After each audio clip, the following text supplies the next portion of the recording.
धेरै दिन अगाडि म चाहिँ म ससुराली गएको थिएँ मम्पू होइन। सो मम्पू जाँदाको नजाराहरू म देखाउँदै बताउँदै तपाईँलाई जाँदैछु होइन। कतिजनालाई मम्पू कहाँ छ भनेर सोध्ने गर्छ, सँग हुने एउटा बाटो देखाइदिनेछु होइन। यो चाहिँ सुबुकको जङ्गल अन्त सुबुकको यो चाहिँ सुबुकको रेल गेट होइन। रेल गेट तर तपाईँले चिनेकै छ सबैले होइन। यो चाहिँ सुबुकको काली मन्दिर हो र काली मन्दिरमा हामीले दर्शन पनि गऱ्यौँ होइन। सुबुक मन्दिर क्रस गर्ने बित्तिकै आउँछ बाघपुल होइन।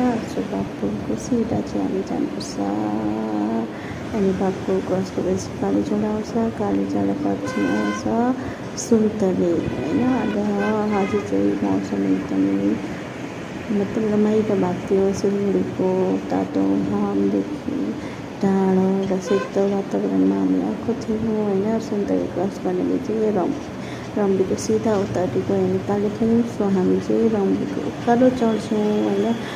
रम्बीदेखि चाहिँ 12 किलोमिटर माथि चाहिँ छ मम्पू होइन।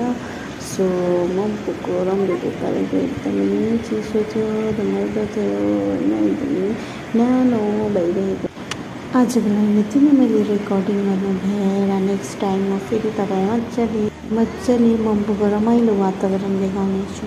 By by.